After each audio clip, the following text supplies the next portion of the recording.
If you want to grow organically on Instagram, you need to know these big algorithm changes because now is probably the best chance to grow that we've had in a while. Ready? Let's do this. Hi, my lovely people. It's Natalia and welcome back to my channel where I help you create better content and grow on social media. If you're unsure about how the algorithms actually work, I highly recommend you watch this video next where I explain it all in much more detail. But for now, what you need to know is how your posts get shown to people. Before, each time you published a piece of content, it would be shown to a small pool of your own followers. If they engaged with the post and watched it long enough, this would signal to the algorithm that they are actually interested in your content and therefore that others might find it interesting too. The pool would expand and the post would then be shown to more people. And so it goes, the process repeats, and if there's more engagement shown and watch time is good, there's a higher chance that this post is valuable, so it gets pushed to more and more people. Of course, if the interactions are minimal, it signals to the algorithm that the post is not so valuable, and then it slowly dies since it's not really being served to others by the algorithm. Now, the big change that was introduced in May 2024 is that instead of showing your post to a small pool of your own followers first, the post will be pushed both to your followers and to non-followers as well.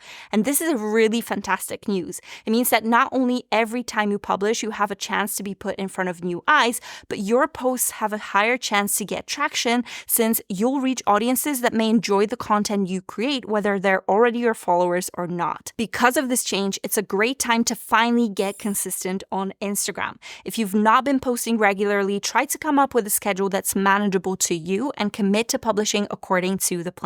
Even if it means posting 2 pieces of content a week on specific days of the week, it's gonna be so much better than a few random posts one week and then crickets for the next 2.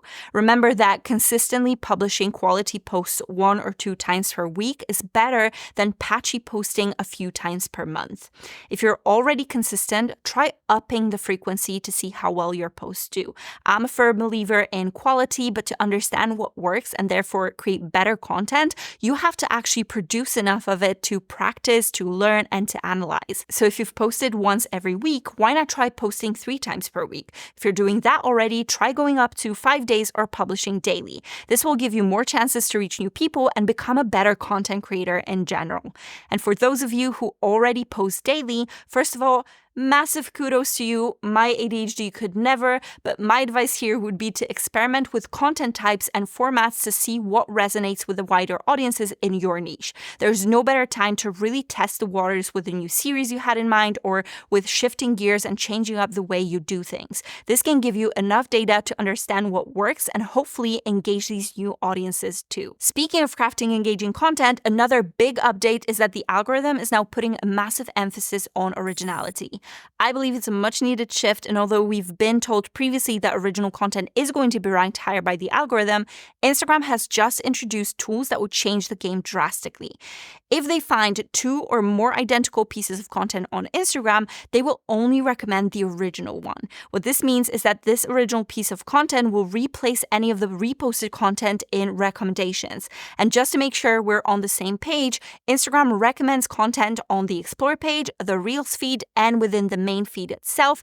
I'm sure you've seen plenty of fresh content from new creators there already. We also have to chat about what it means that the piece of content is original. Of course, anything that you yourself create will be considered original, whether it's a talking head video of you telling a story, a short tutorial, a mini vlog, a photo you've taken, a graphic you've created, etc. Anything that was created by someone else that you repost without changing it considerably will be deemed as unoriginal. But what does it actually mean to you? Well, it's the best time to finally let your personality shine and show your true uniqueness. It doesn't matter if you have a personal brand or a business brand, your content has to truly represent it, and if you've relied on reposting popular content, it may not be doing as well anymore. Without contributing much yourself, your content will not get recommended enough, and this means that it's time to really rethink your strategy. Adding your own perspective by telling captivating stories, by creating original graphics, graphics, or finally taking the leap and showing up on camera are all great ways to become an original creator. If you still rely on other people's content, why not use the remix feature to add your own commentary this way? Remember that if you're reposting or altering someone else's content, you should always ask for permission and credit them too. Just tagging is not enough. Now, at the end of the day, this update is a major win for the creators, and it's high time they get rewarded by their hard work. Try to join the crowd and bring fresh ideas to the table. Now, here's who's not going to be happy about these algorithm changes. Aggregate accounts. These are the types of accounts that repost other people's content and can be absolutely massive. Chances are you've already seen content like this on your Explore page, since they tend to get viral often and get a huge amount of engagement. Since the recommendations for the reposted content will now be shifted to the original creator, landing on the Explore page, the in-feed recommendations, or the Reels feed is likely to not be that possible anymore. You might argue that those aggregates promote the original creators by reposting to their large audiences, but in reality, not many people actually bother to tap the mention and check out the creator, much less to follow them and then engage with their content. The bulk of the benefits of the engagement and the following goes to the aggregates, and that's why I really welcome this change. If you run an aggregate account and regularly repost other people's content, it's really time to also rethink the strategy. Think about how you can utilize the content with the permission of the original creator, of course, and then to modify to the extent that it will be considered an original piece. Remixes, again, are a great option here, of course, but this may not work in every circumstance.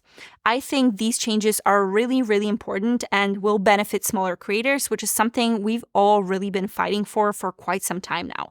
That's why it's such a great time to really give Instagram another chance. It may not be the incredible goldmine of reach that we've experienced when Reels were first introduced, where you really had a chance to get traction easily, but still a big improvement. When I compared the chances of taking off on different social media platforms, Instagram still came out pretty high, since it's such a versatile platform for creators. Now, with potentially getting more reach, it's really worth trying to create regularly on IG. That being said, as a consumer, this may mean more content from people you don't follow.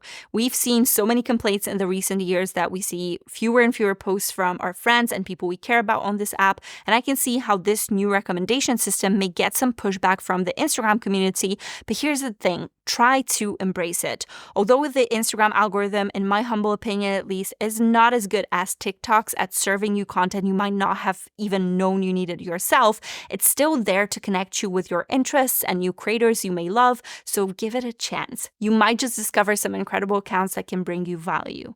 Now, as a creator, as I've said, it's probably the best time to grow organically that we've seen in a while, so now is the time to take it seriously, and it starts with a strong marketing strategy.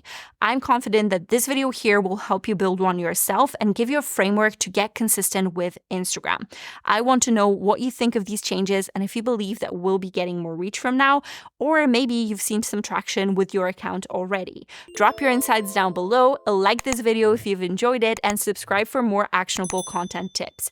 Thank you so much for watching, and I'll see you next time.